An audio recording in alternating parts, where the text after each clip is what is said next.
नमस्कार, श्याम ठाकुर के astro thoughts YouTube channel में आपका स्वागत है। इस वीडियो में हम देखेंगे मिथुन लग्न वालों के लिए यानी जेमिनी लग्न वालों के लिए अगस्त का महीना कैसा रहेगा। मैंने जेमिनी लग्न वर्ड इस्तेमाल किया है। अगर जेमिनी राशि है यानी अगर जेमिनी आपका नंबर 3 बर्थ कुंडली में, जन्म कुंडली में पहले घर में लिखा होगा जो ये है, तो ये वीडियो आपके लिए पूरी तरह लागू है। अगर चंद्रमा आपका नंबर 3 में है, जेमिनी मिथुन राशि में है, तो आपकी मिथुन राशि हुई। अगर लग्न कुंडली है तो आपके लिए ये वीडियो 100% लागू है। अगर मिथुन राशि है तो ये वीडियो 50% लागू होगी। इस बात को ध्यान रखें। देखिए, ये सबसे अच्छी बात है कि 25 जुलाई से 8 अगस्त को के बीच में आपका लग्नेश बुध यहाँ रहेंगे दूसरे भाव में। ये 25 जुलाई से 8 अगस्त में ये धन भाव भी है, तो 25 जुलाई से 8 अगस्त के बीच में निश्चित तौर पे आपको धन का लाभ होगा। ये टाइम आप जो भी अपना एक अगर न्यू इनिशिएटिव लेना चाहते हैं, पैसों से संबंधित कोई कार्य करना चाहते हैं, खास करके अगर आप शेयर मार्केट में हैं, तो इस ड्यूरेशन में, इस दौरान आपको बेनिफिट मिलने की पूरी उम्मीद है। इस टाइम पे आपके हाथ में पैसा आना ही चाहिए 25 जुलाई से 8 अगस्त के बीच में। अगर आप बिजनेस वाले हैं तो भी आपकी फंड फ्लो अच्छी बनेगी, आप जॉब वाले हैं तो भी आपकी फंड फ्लो अच्छी बनेगी कहीं ना कहीं किसी सोर्स से, क्योंकि आप मिथुन वाले हैं तो आपको ड्यूअल सोर्स भी, 2 सोर्स भी हो सकते हैं, तो ड्यूअल सोर्स ऑफ इनकम से आपको फ़ायदा होने की पूरी उम्मीद है 25 जुलाई से 8 अगस्त के बीच में। और 9 अगस्त से 25 अगस्त तक आपका बुध यहाँ रहेगा तृतीय भाव में। तृतीय भाव में रहने से वहाँ पे ये मंगल के साथ हो जाएंगे। मंगल के साथ होने से क्या होगा कि ये मंगल, एक ज्योतिष में कहावत है, मंगल कराए दंगल, तो आप एग्रेसिव हो सकते हैं। और एग्रेसिव किससे हो सकते हैं, हो चांसेस है वो है आपके पड़ोसी, क्योंकि तृतीय भाव पड़ोसी का होता है, प्लस आपके भाई बहन। तो इस टाइम पे ओवर एग्रेशन में ना जाएं और बैकफुट पे रहें। 25 अगस्त के बाद 26 अगस्त से 27 सितंबर तक आपके बुध आपके चतुर्थ भाव में रहेंगे। चतुर्थ भाव में होने से आपको घर से संबंधित कार्यरत रखेंगे, यानी घर से संबंधित कार्यों में व्यस्त रखेंगे, घर में सुख चैन देंगे। ये टाइम आपके लिए बहुत अच्छा जाएगा। देखिए, इस टाइम पे शुक्र की मैं दशा देखता हूँ, गोचर देखता हूँ 17 जुलाई से 10 अगस्त तक। 17 जुलाई से 10 अगस्त तक आपका शुक्र जो है ये सिंह राशि में है, और 11 अगस्त से 5 सितंबर तक ये घर के सुख देने में पूरा सक्षम है। 11 अगस्त से 5 सितंबर के बीच में ये ना कि सिर्फ आपको घर का सुख देंगे, बल्कि आपके कर्म क्षेत्र में भी काफ़ी अच्छा रिजल्ट्स देंगे, आपको कंफर्ट जोन में ले जाएंगे, कंफर्टेबल रखेंगे, तो रिजल्ट्स आपके लिए अच्छा आएगा। इनमें बड़ी चीज़ें मैं ये देख रहा हूँ कि आपके द्वादश भाव में राहु का गोचर होना पिछले साल सितंबर से अगले साल अप्रैल तक, ये अपने आप में, क्योंकि ये बेडरूम भी है, तो ये ऐसी सिचुएशन दे सकता है जैसे एक्स्ट्रा मैरिटल अफेयर्स हो, नाजायज़ संबंध हो, इस तरह को जन्म दे सकता है। तो इससे आपको बैकफुट पे रहना है, क्योंकि देखिए राहु का एक सिंगल रूल बस ये है कि राहु का कोई रूल नहीं है। वो समाज से हट के कार्य करेगा, वेद से हट के काम करेगा, धर्म से हट के काम करेगा। जहाँ आपका ये मैरिज का हाउस है या शादी का घर है, जाया स्थान है, 7वां घर, तो ये बेडरूम का घर है। बेडरूम के घर से राहु का बेडरूम में होना, इसको शादी से कोई लेना देना नहीं है। ये लिव इन रिलेशनशिप्स, या बाहर के कंट्रीज़ में जो लोग लिव इन रिलेशनशिप्स में रहते हैं या टेम्परेरी रिलेशनशिप बनाते हैं, उस तरह की सिचुएशन दे सकता है। तो ये पिछले साल सितंबर से लेकर के नेक्स्ट ईयर 2022 अप्रैल तक यहाँ पर हैं। ऐसे में इस तरह की सिचुएशन आपको आ सकती है और ये प्रॉब्लमेटिक भी हो सकती है। हाँ, ऐसा तब ज़्यादा होने की संभावना होती है जब 6 सितंबर से शुक्र, जो शुक्र यहाँ पर हैं आपके 5 सितंबर तक चौथे घर में, ये जब 6 सितंबर से 2 अक्टूबर तक आपके पंचम भाव में होंगे, जो कि लव अफेयर का घर है, तो इस वक्त पे 6 सितंबर से 2 अक्टूबर के बीच में इस तरह की चीज़ों को ज़्यादा जन्म दे सकते हैं इस टाइम पे। लेकिन राहु का यहाँ पास होना, आपको बैकफुट पे रहना है क्योंकि कर्म की गति है। और यहाँ जो आपके ऑडिटर हैं वो यहाँ बैठे हुए हैं। ऑडिटर हमेशा 30 साल में आपके किए हुए कर्म का फल ले करके गोचर करते हैं, 29.5 साल में, करीब करीब 30 साल में सारे घरों को। तो आपको वही मिलता है जैसा आप बोते हैं, ये कर्म का रूल है। तो और केतु का मैं अगर देखूं छठे भाव रोग स्थान पे, तो केतु का यहाँ विराजमान होना पिछले साल सितंबर से अगले साल अप्रैल तक, और 8वें भाव में शनि का, और वो भी वक्री शनि का इस वक्त पे मई 23 से। तो शनि का 8वें घर में होना और केतु का छठे भाव में होना रोग स्थान के लिए बिल्कुल अच्छा नहीं है। ये आपको बहुत क्रोनिक डिजीज़ को जन्म दे सकता है, कोई ऐसे अनडायग्नोस्ड डिजीज़ को जन्म दे सकता है जिसके डायग्नोसिस होना या डिजीज़ अंदर अंदर हो और उसको पता ना चले। सपोज़ ब्लड प्रेशर हाई है तो क्यों हाई है इसका अंदाज़ा ना पता चलना। और मैंने ऐसे केसेस भी देखे हैं बहुत क्लोज़ कंसल्टेंसी में, जिसमें 1.5 साल तक, जब तक केतु यहाँ थे तब तक ये पता नहीं चल पाया कि ब्लड प्रेशर क्यों हाई रहा, और जब ये ट्रांजिट होकर के घर बदलने वाले थे तो आखिरी डिग्री में 29 डिग्री पे ये पता चला कि ये किडनी फेलियर के वजह से। तो मैं आपको डरा नहीं रहा हूँ, बट इसकी ग्रेविटी को आप समझिए कि केतु का छठे भाव में होना रोग स्थान के लिए अपने आप में बहुत सीरियस इशू मैं मानता हूँ। और वहीं शनि का 8वें घर में होना, जो कि मार्केश मारक स्थान है, और मार्केश अपने ही घर में है, अपनी ही राशि में शनि है और वो भी वक्री हैं। तो इस समय पे इस तरह के हेल्थ रिलेटेड कोई भी आप पे सब्जेक्ट आए, कोई भी आप पे चैलेंजेस आए, तो आप उसको इग्नोर ना करें।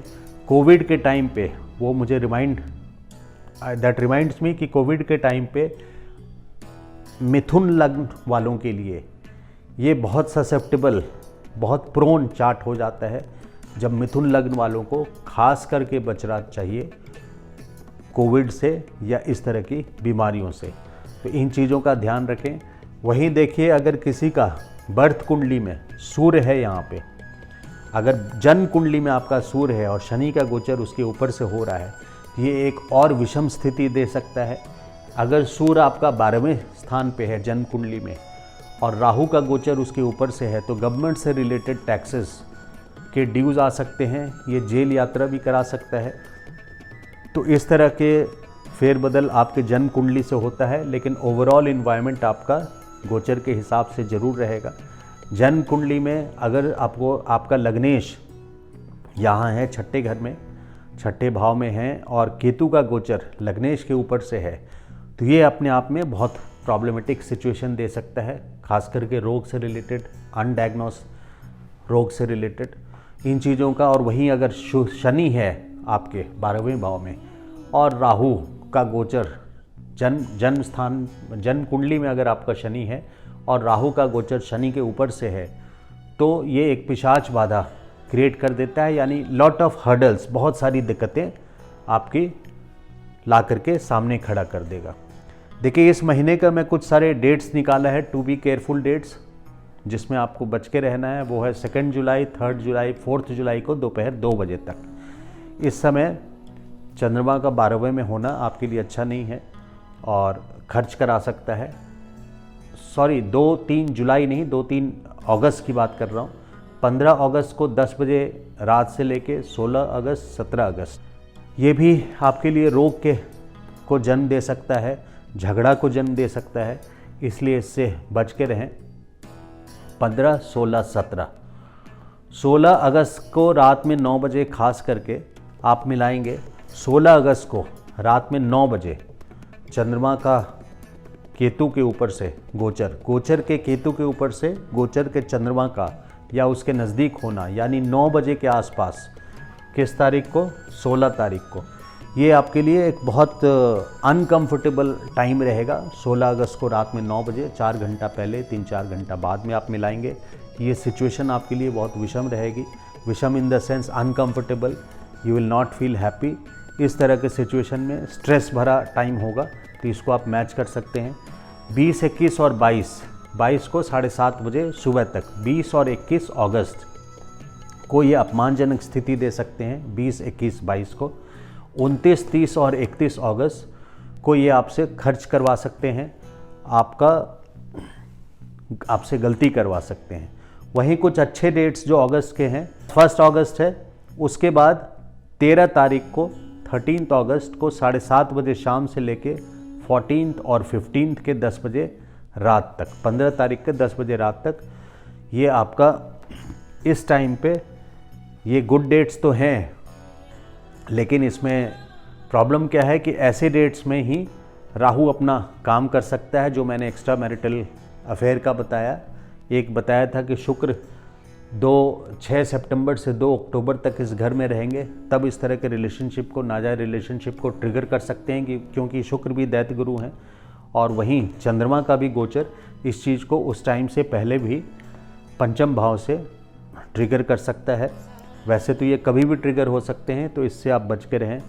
22 अगस्त को 7:30 बजे सुबह से लेके 23 अगस्त और 24 अगस्त के 1:30 बजे दिन तक, ये आपका एक गज केसरी योग का भी दिन है, जिसमें लाभ हो सकता है। आपको रिलीजियस मंदिर का भी दर्शन करने आप जा सकते हैं, धर्म भाव रख सकते हैं, किसी से पैसा मांगना हो वापस, तो ये टाइम बेस्ट है। और 27 और 28 अगस्त को ये भी लाभकारिक सिचुएशन आपका 27 और 28 को है। देखिए 11 अगस्त को क्या है, 11 अगस्त को आपका 3:45 बजे शाम के आसपास, 11 अगस्त को 3:45 बजे शाम के आसपास आप अगर मिलाएंगे, तो आप अपने घर में या घर वालों के साथ जो भी टाइम मैं दिया है, सपोज़ 3:45 बजे शाम का है, तो 3-4 घंटा आगे, क्योंकि 1 मिनट में कोई पूरे घर को चंद्रमा नहीं पार कर जाते, तो 5-6 घंटा आगे, 5-6 घंटा पीछे, लेकिन घर वालों का सुख आपको मिलेगा। आप घर में अच्छा खाना खाएंगे, अच्छे से उठेंगे, आराम से रहेंगे, और you will enjoy your family and you will enjoy good food also. तो ये आप मिला लें कि 11 अगस्त को 3:45 बजे शाम के 5-6 घंटा पहले और 5-6 घंटे बाद में। गज केसरी के जो डेट्स आपके बनते हैं, वो वैसे तो 4-5 डेट्स बनते हैं, लेकिन जो इस महीना आपके लिए लाभदायी हैं अगस्त में, वो है 9 अगस्त को शाम में 6 बजे और 22 अगस्त को दोपहर के 1 बजे। तो ये दोनों डेट्स हैं। गज केसरी का इम्पोर्टेंस वहाँ होता है जहाँ आप किसी से पैसा मांगना चाहते हैं, या आपके फंड फ्लो कम हो गए हों, तो आप किसी से अपने सैलरी मांगना है आपको, या अपनी पेमेंट मांगनी है अगर बिजनेस में है, तो गज केसरी के डेट्स यहाँ पे यूज़फुल होते हैं। जॉब में जो लोग हैं उनके लिए चैलेंजेस अभी बनी रहेगी, क्योंकि केतु का गोचर हो रहा है।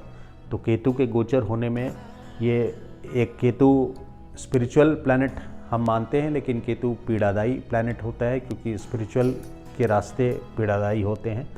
तो ये अनसीन, ये नौकरी का स्थान है, तो अनडायग्नोस्ड, अनसीन, गुप्त शत्रु भी दे सकते हैं आपको, जिसको आप पकड़ ना पाएँ। तो इस तरह के अनडायग्नोस्ड सिचुएशन में आप पड़ सकते हैं। तो ये चैलेंजेस आपके बने रहेंगे अगले साल अप्रैल तक। बिज़नेस वालों के लिए 25 जुलाई से 8 अगस्त तक, ये मैंने बहुत अच्छा टाइम बताया है इनके फंड फ्लो के लिए। लेकिन ओवरऑल अगर लंबे टाइम की मैं बात करूं, लंबे टाइम मतलब पूरा 2021 और 22 तक, खास करके मैं 2021 नवंबर तक, जब तक गुरु आपके भाग्योदय स्थान में तो हैं लेकिन वक्री हैं, तो नवंबर 21 के बाद से मैं देख रहा हूं, क्योंकि यहाँ से गुरु आपके लग्न को भी देख रहे हैं। तो इस समय नवंबर 2021 से लेकर के अगले साल अप्रैल 2022 अप्रैल तक, ये यहाँ से धर्म त्रिकोण को या लग्न को और पंचम स्थान को देख रहे हैं, और डायरेक्ट होके देखेंगे नवंबर 21 से। अभी वक्री हैं, तो लाभ का उतना सिचुएशन आपको नहीं पता चल रहा होगा।